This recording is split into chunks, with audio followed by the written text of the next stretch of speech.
replication. You know, DNA replication was discovered by Watson and Crick. DNA can produce its own exact copies like themselves. That is self-replication or duplication. Replication of DNA takes place in S phase of interphase. Interphase मध्ये sale cycle मध्ये S phase मध्ये ही रिप्लिकेशनची process होते आणि जेवढा डीएनएचा amount पूर्वी होता त्याच्या double होतो. आता आपण डिटेल प्रोसेस स्टडी करू. हा एक डीएनए मॉलिक्यूल आहे. या डीएनए मॉलिक्यूल मध्ये रिप्लिकेशनची प्रोसेस ज्या पॉइंटला स्टार्ट होते त्या पॉइंटला म्हणायचं ओरी साइट. ओरी, ओरिजिन ऑफ रिप्लिकेशन. आता यूकॅरियोटिक ऑर्गॅनिझम मध्ये 1 to many origin points are there.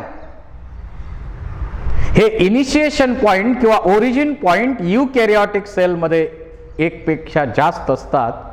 But in prokaryotic organism single origin point is present.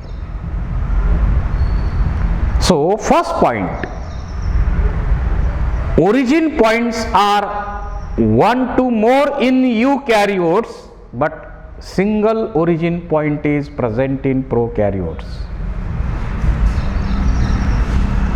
आता या ओरिजिन पॉइंटला, या ओरी साइटला हेलिकेज एन्झाईम बाइंड होतं आणि हेलिकेज बाइंड होऊन या स्ट्रँडचं अनकॉइलिंग करतं. अनकॉइलिंग, अनकॉइलिंग, अनकॉइलिंग, अनकॉइलिंग, अनकॉइलिंग करेल. सो अनवाइंडिंग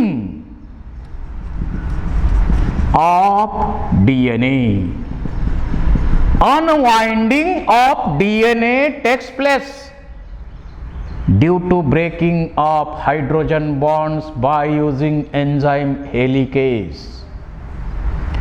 या हेलिकेज एन्झाईमनं ओरिजिन पॉइंट पासून या दिशेनं, मग युनिडायरेक्शनल असेल किंवा बाय डायरेक्शनल प्रोसेस असेल, तर यांनी काय केलं, हायड्रोजन बॉन्ड ब्रेक केले आणि या स्ट्रँडचं अनवाइंडिंग केलं. Now 2 strands are separate. हे सेपरेट आहेत दोन्ही स्ट्रँड, परंतु तरीही त्यांच्यामध्ये टेन्शन आहे आणि हे टेन्शन रिमूव्ह करण्यासाठी यावर ऍक्ट होतं एन्झाईम. कोणतं? टोपोआयसोमेरेज.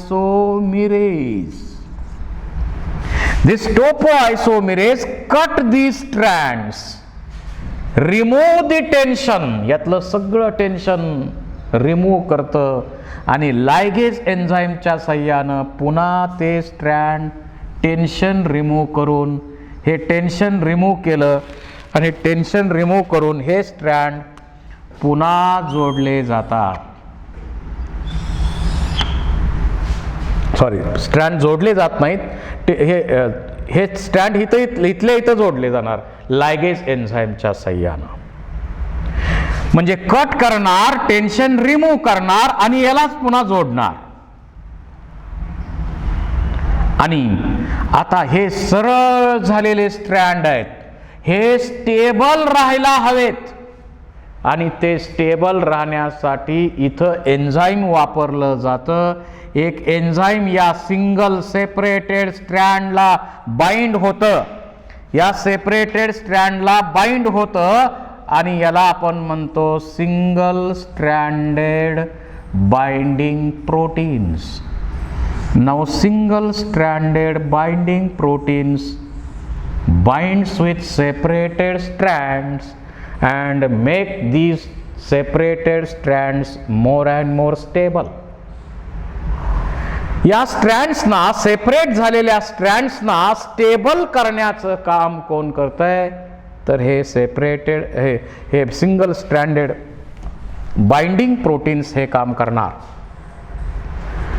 त्यानंतर सेपरेटेड स्ट्रँड आता इथं दाखवलेले आहेत. सेपरेटेड स्ट्रँड इथं दाखवलेले आहेत. आता इथं तयार होणार RNA प्रायमर. प्रायमेज एन्झाईम काय करेल? RNA प्रायमर बनवेल.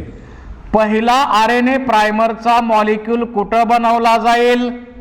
3' प्राइमला. कारण आपल्याला माहिती आहे DNA पॉलिमरेज एन्झाईम पॉलिमरायझेशन प्रोसेस जी आहे ती कोणत्या दिशेनं करणार? 5' to 3' डायरेक्शन. म्हणजे टेम्पलेट कोणता असलं पाहिजे? साचा कोणता असला पाहिजे? 5' to 3'. 3' to 5'. आणि म्हणून या ठिकाणी RNA प्रायमर बनवला जातो प्रायमेज एन्झाईमच्या मदतीनं. आता RNA प्रायमर जो आहे या प्रायमर कडं इथं कसं आहे? फंक्शनल ग्रुप आहे OH. फंक्शनल ग्रुप OH आहे.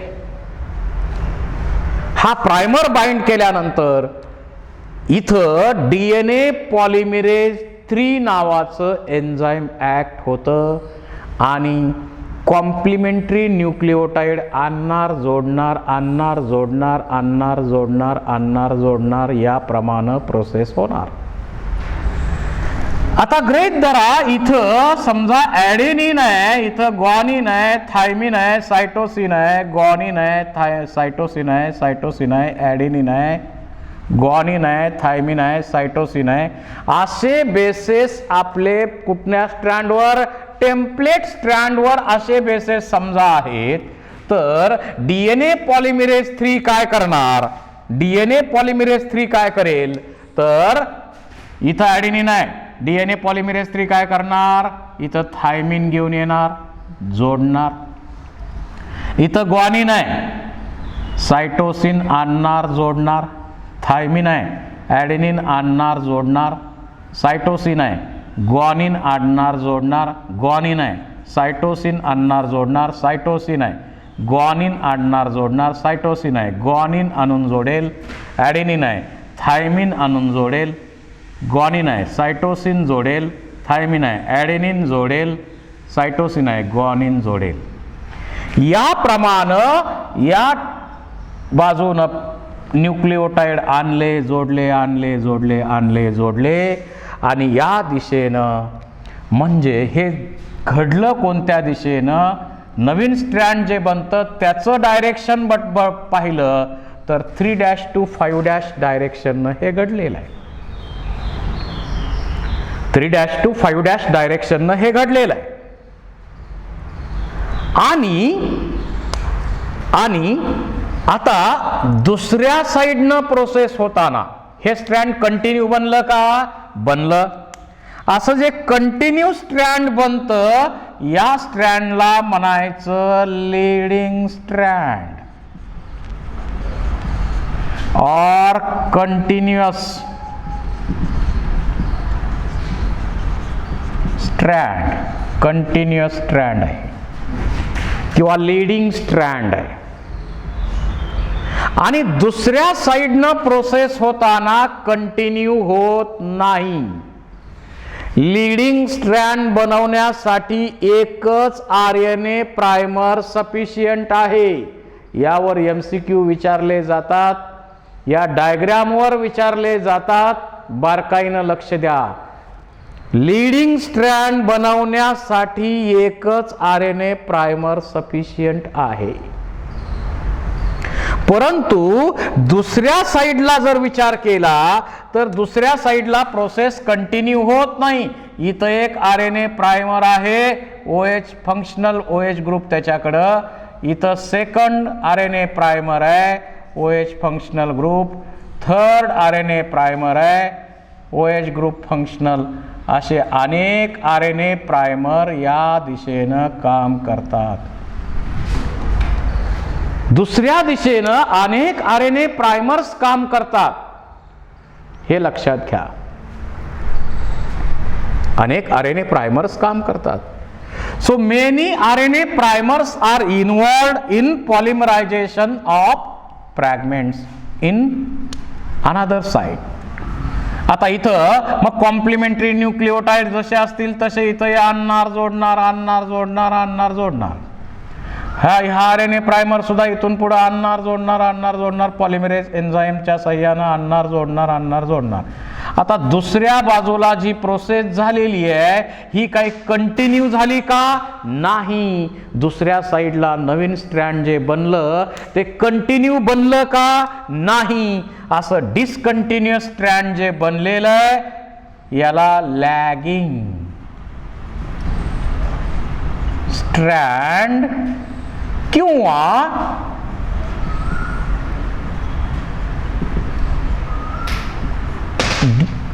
डिस्कंटिन्युअस स्ट्रँड आपण म्हणू. लॅगिंग स्ट्रँड किंवा डिस्कंटिन्युअस स्ट्रँड बनलं. आता या दुसऱ्या स्ट्रँड मध्ये हा एक फ्रॅगमेंट आहे दिसतोय इथं, हा एक फ्रॅगमेंट आहे, हा एक फ्रॅगमेंट आहे, हा एक फ्रॅगमेंट आहे. हे फ्रॅगमेंटनी बनलेलं आहे आणि असं सुरुवातीला ओकाझाकी नावाच्या सायंटिस्टनं सांगितलं आणि म्हणून त्या फ्रॅगमेंटलाच नाव दिलं ओकाझाकी फ्रॅगमेंट्स.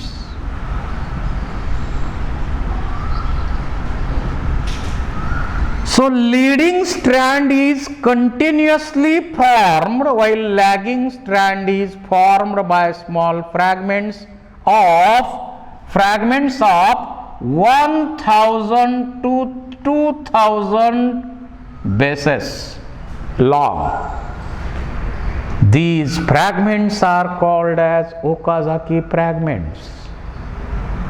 लॅगिंग स्ट्रँड हे ओकाझाकी फ्रॅगमेंट न बनलेलं आहे आणि या प्रत्येक फ्रॅगमेंटची लांबी 1000 ते 2000 बेसेस एवढी आहे. पुन्हा क्वेश्चन विचारला जातो, आपल्यामध्ये डीएनए रिप्लिकेशनची प्रोसेस ह्युमन सेलमध्ये किती वेळात होते? NCERT न दिलंय 38 minutes are required for replication of whole DNA. आणि मग हे जे इथं नायट्रोजन बेसेस किंवा न्यूक्लिओटाइड ऍड होतात, हे ऍड होण्याची प्रोसेस जी आहे ती किती फास्टर रेटनं आहे?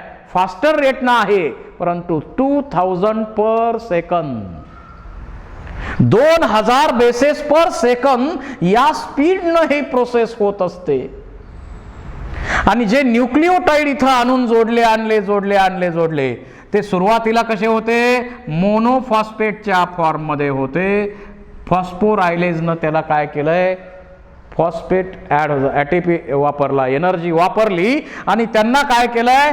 ट्रायफॉस्फेटच्या फॉर्म मध्ये, ऍक्टिव्हेटेड फॉर्म मध्ये कन्वर्ट केलेले आहेत. फॉस्फोरायलेज एन्झाईमनं सुरुवातीलाच केलेलं आहे.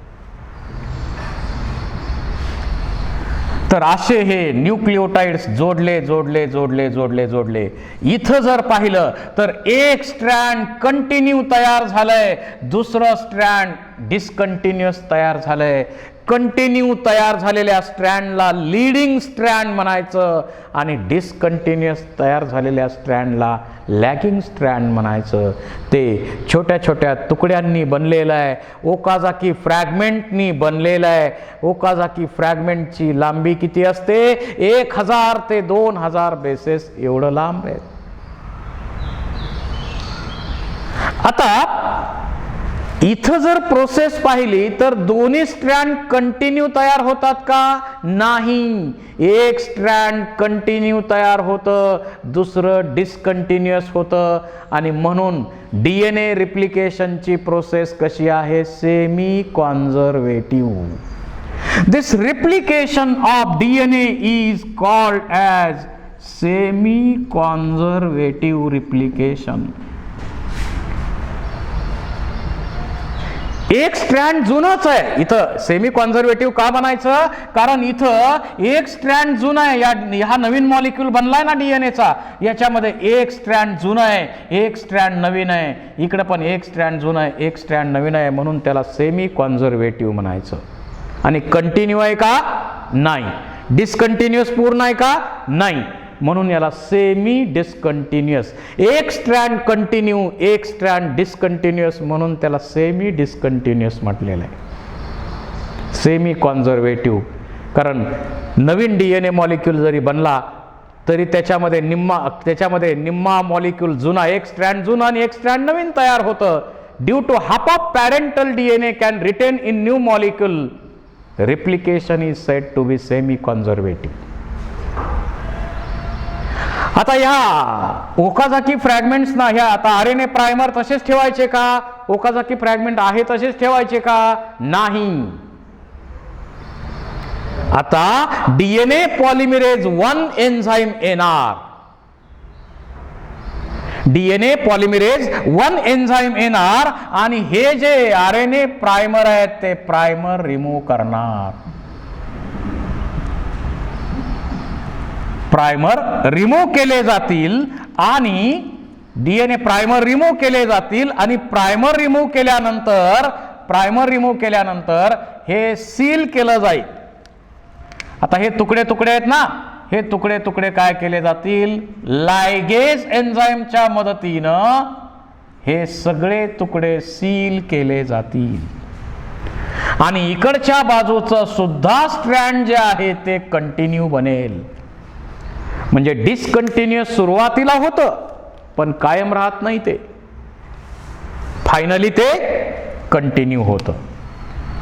हे ओकाझाकी फ्रॅगमेंट सगळे सील केले जातात, जोडले जातात आणि दुसऱ्या साईडनं पण स्ट्रँड शेवटी कंटिन्युअस होतं. लायगेजनं ते जोडले आणि RNA प्रायमर कुणी रिमूव्ह केले? DNA polymerase 1. आपण एन्झाइम स्टडी केलेले. DNA पॉलिमरेज 1 न ते रिमूव्ह केलेले आहे. आता इथं जर मिसमॅच झालं, प्रूफ रिडिंग करायला पाहिजे की नाही? तर जे इप्सिलॉन युनिट आहे DNA पॉलिमरेज 3चं ते प्रूफ रिडिंग करतं. काही ठिकाणी रेफरन्स असा आहे की DNA पॉलिमरेज 2 हे प्रूफ रिडिंग करतं. म्हणजे काय? तर इथं थायमिन असेल तर इथं ॲडेनिन नक्की आहे का? इथं ग्वानिन असेल तर सायटोसिन नक्की आहे का? जर काही चुकून इथं झालं असेल, चुकून काही बेस आलं, समजा थायमिन आहे आणि इथं थायमिन आहे, ॲडेनिन यायच्या ऐवजी काय आलंय? सायटोसिन आलंय, चालेल का? नाही. That leads to mutation.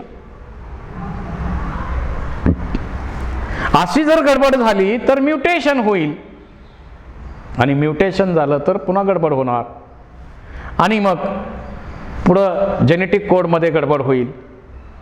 त्याच्यासाठी असं जर मिसमॅच झालं कुठं बेस, तर हे मिसमॅच झालेले बेसेस इथं न्यूक्लियस एन्झाइम एंडोन्यूक्लियस येणार, मिसमॅच झालेलं बेस काढून टाकणार आणि DNA पॉलिमरेज 3ला काय सांगणार? कोणतं आणायला पाहिजे होतं? कोणतं आणलंय तू? इथं थायमिन आहे म्हटल्यावर कुठलं आणायला पाहिजे होतं? ॲडेनिन आणायला पाहिजे होतं. तू चुकीचं आणलंय, बरोबर बेस घेऊन ये. आणि मग पुन्हा इथं ॲडेनिन आणलं, पुन्हा हे जोडलं, सील करणारं एन्झाइम आहेच लायगेज आणि DNAचे पुन्हा 2 हे DNA पुन्हा मॉलिक्यूल व्यवस्थितपणे प्रूफ रिडिंगचं काम करून व्यवस्थित बनवलेलं आहे. अशा प्रकारे एका DNA मॉलिक्यूल पासून आता हा एक नवीन DNA मॉलिक्यूल बनलेला आहे आणि हा एक नवीन DNA मॉलिक्यूल बनलेला आहे. 2 DNA मॉलिक्यूल बनले अशा प्रकारे. आता या DNA मॉलिक्यूलचा विचार केला तर याच्यामध्ये एक स्ट्रँड जुनं आहे, एक नवीन आहे. या DNA मॉलिक्यूलचा विचार केला तर एक स्ट्रँड जुनं आहे, एक नवीन आहे. म्हणजे प्रत्येक वेळी DNA मॉलिक्यूल बनताना एक स्ट्रँड जुनंच राहतं, एक त्याच्यावरती कॉम्प्लिमेंटरी नवीन तयार होतं. Due to half of parental DNA can retain in new molecule of DNA, replication is said to be semi conservative. त्याला सेमी कॉन्झर्वेटिव्ह म्हणायचं. आणि सुरुवातीला एक कंटिन्यू एक डिस्कंटिन्यू होतं म्हणून त्याला सेमी डिस्कंटिन्युअस असं सुद्धा म्हटलेलं आहे. एका DNAच्या मॉलिक्यूल पासून तशाच प्रकारचे 2 DNAचे मॉलिक्यूल बनले. स्वतःच बनवले आणि म्हणून या प्रोसेसला आपण म्हणतो सेल्फ रिप्लिकेशन किंवा सेल्फ डुप्लिकेशन. आता प्रोकॅरियोटिक ऑर्गॅनिझम मध्ये जो डीएनए असतो, प्रोकॅरियोटिक ऑर्गॅनिझम मध्ये जो डीएनए आहे तो कसा आहे? समजा बॅक्टेरियल सेल आहे. या बॅक्टेरियल सेल मध्ये सिंगल क्रोमोसोम आहे, एकच डबल स्ट्रँडेड सर्क्युलर डीएनए या ठिकाणी असतो.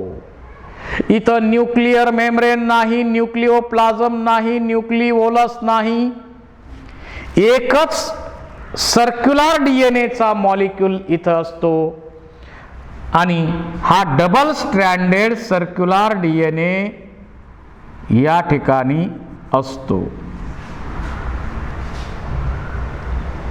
मग याचं रिप्लिकेशन होतं का? होतं. याचंही रिप्लिकेशन होणार आहे, कारण बॅक्टेरियल डिव्हिजनच्या वेळी याचंही रिप्लिकेशन व्हायलाच हवं. मग रिप्लिकेशन होताना इथं काय होतं? एकच ओरिजिन पॉइंट तयार होतो, एकच ओरिजिन पॉइंट तयार होतो. आणि एकच ओरिजिन पॉइंट तयार झाल्यामुळं आता आपण ओरी पॉइंट म्हणतोय. मग युकॅरियोटिक मध्ये काय म्हटलं होतं? Many origin points are present in eukaryotic DNA. Prokaryotic मध्ये single origin point is present. आणि आता इथं आपल्याला जे स्ट्रक्चर दिसतंय, हा ओरिजिन पॉइंट इथं अनवाइंडिंग तेवढ्या भागात झालेलं दिसतंय सुरुवातीला. तर आता आपल्याला इथं जे स्ट्रक्चर दिसतंय, it looks like a mathematical sine theta. It looks like a mathematical sine theta. आणि म्हणून या रिप्लिकेशनच्या प्रोसेसला थीटा रिप्लिकेशन असं सुद्धा म्हटलेलं आहे. या रिप्लिकेशनच्या प्रोसेसला थीटा रिप्लिकेशन असंही म्हटलेलं आहे. आता इथं काय होणार? इथं ओरिजिन पॉइंट आहे. समजा हा ओरिजिन पॉइंट आहे, इथं ओरिजिन पॉइंट आहे. या ओरिजिन पॉइंटच्या दोन्ही दिशेनं अनवाइंडिंग होणार. इकडं पण होणार, इकडं पण होणार. दोन्ही दिशेनं अनवाइंडिंग होतं, म्हणून याला आपण काय म्हणतो? Bidirectional. So replication of prokaryotic DNA is always bidirectional. दोन्ही दिशेनं ओरिजिन पॉइंट पासून रिप्लिकेशन होणार. युकॅरियोटिक मध्ये बाय डायरेक्शनल कमी आहे, पण युनिडायरेक्शनल जास्त आहे. पण प्रोकॅरियोटिक मध्ये ऑलवेज बाय डायरेक्शनल आहेत. मग रिप्लिकेटिंग फोर्क कसे तयार होणार? हा एक रिप्लिकेटिंग फोर्क बनला, हा एक रिप्लिकेटिंग फोर्क बनला. दोन रिप्लिकेटिंग फोर्क इथं तयार होतात. आणि शेवटी या डीएनए मॉलिक्यूल पासून आणखी एक डीएनए मॉलिक्यूल नवीन बनतो, आणखी एक नवीन डीएनए मॉलिक्यूल बनतो. एका डीएनए मॉलिक्यूल पासून शेवटी दोन नवीन डीएनएचे मॉलिक्यूल बनतात. अशा प्रकारे थीटा रिप्लिकेशनची प्रोसेस होते. फार काही डिफरन्स यामध्ये नाही आहे, फार डिफरन्स नाही आहे. फक्त इथं सर्क्युलर डीएनए आहे, बोथ एंड्स फ्री नाहीत आहेत. युकॅरियोटिक डीएनए मध्ये काय? दोन्ही एंड्स फ्री आहेत. प्रोकॅरियोटिक डीएनए मध्ये दोन्ही एंड जोडलेले आहेत आणि म्हणून त्याचा सर्क्युलर अपीअरन्स झाला. युकॅरियोटिक डीएनए जनरली न्यूक्लिओप्लाझम मध्ये आहे, हे मात्र सायटोप्लाझम मध्ये आहे. आणि याला मेसोसोमला काही वेळा अटॅच झालेलं असतं. इथं एकच डबल स्ट्रँडेड डीएनए इथं आपल्याला पाहायला मिळेल. सिंगल क्रोमोसोम बॅक्टेरियामध्ये असतो. त्याचबरोबर रिप्लिकेशनच्या प्रोसेसमध्ये डिफरन्स काय काय असेल? इथं सिंगल ओरिजिन पॉइंट आहे. प्रोसेस बाय डायरेक्शनल होते आणि दोन सर्क्युलर डीएनएचे मॉलिक्युल्स एका डीएनए मॉलिक्यूल पासून तयार होतात. हे महत्त्वाचे कन्सेप्ट या प्रोकॅरियोटिक डीएनएच्या रिप्लिकेशन मध्ये झालं का? हां, किती आहे? भरपूर मी बघत होतो. आहे का? किती वेळ? भरपूर.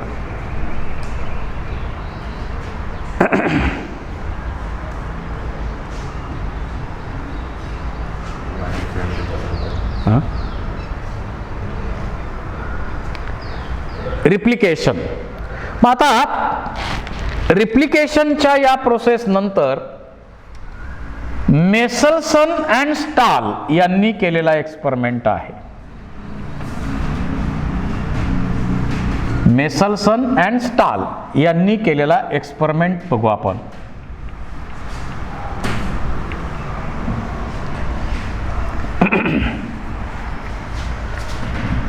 (1958) मध्ये मेसलसन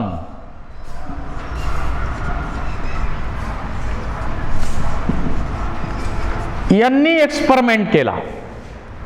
कशावर केला? ई कोलाय बॅक्टेरियामध्ये केला.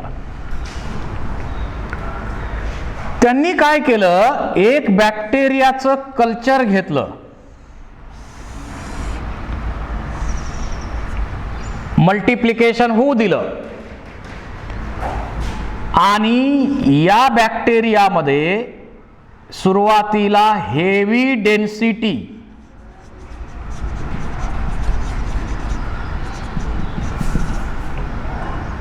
असलेला नायट्रोजन N15 हा नायट्रोजन त्यामध्ये ऍड केला. हेवी डेन्सिटी असलेला नायट्रोजन. डेन्सिटी ग्रेडियंट एक्सपेरिमेंट त्यांनी केलेला आहे. आणि मग हेवी डेन्सिटी N15 मध्ये कल्चर केलं. Still both strands of DNA get N15. इथपर्यंत त्यांनी हे एक्सपेरिमेंट रिपीट केला.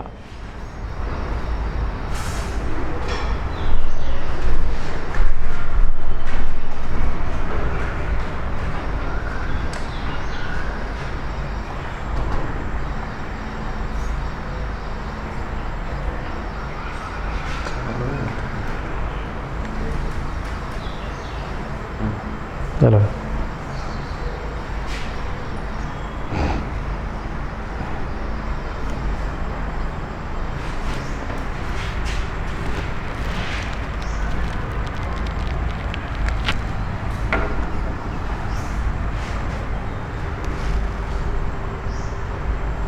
हा, जोपर्यंत दोन्ही स्ट्रँड N15 चे मिळत नाहीत, हेवी डेन्सिटीचे मिळत नाहीत, तोपर्यंत मल्टिप्लिकेशन केलं आणि या कल्चरमध्ये आता अशा बॅक्टेरिया आहेत की ज्यांच्यामध्ये दोन्ही स्ट्रँड N15 आहेत. अनम्यूट करा.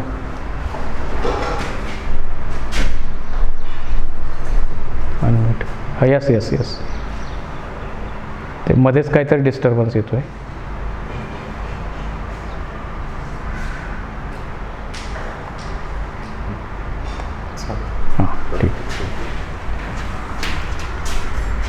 हे जे ई कोलायचं कल्चर घेतलं, त्याच्यामध्ये हेवी डेन्सिटी नायट्रोजन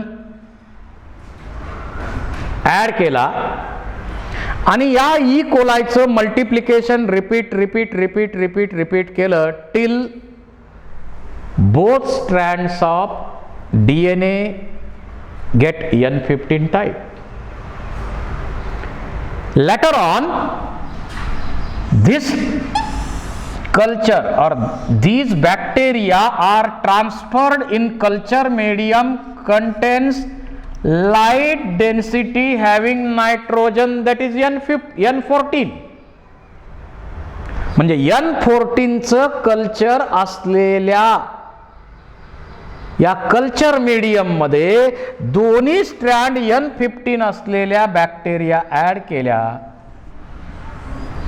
आणि ऍड केल्यानंतर याच्या पुढचं जनरेशन स्टडी केलं तर त्यांना आढळून आलं प्रत्येक बॅक्टेरियामध्ये एक स्ट्रँड N14, एक स्ट्रँड N15. हे N15चं स्ट्रँड आणि एक स्ट्रँड N14चं मिळालं. प्रत्येक स्ट्रँड एक काय केला, एक मिळालं N15 आणि एक मिळालं N14.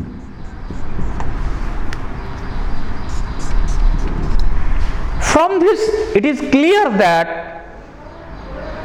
during DNA replication, during duplication, one strand is parental, one strand is new.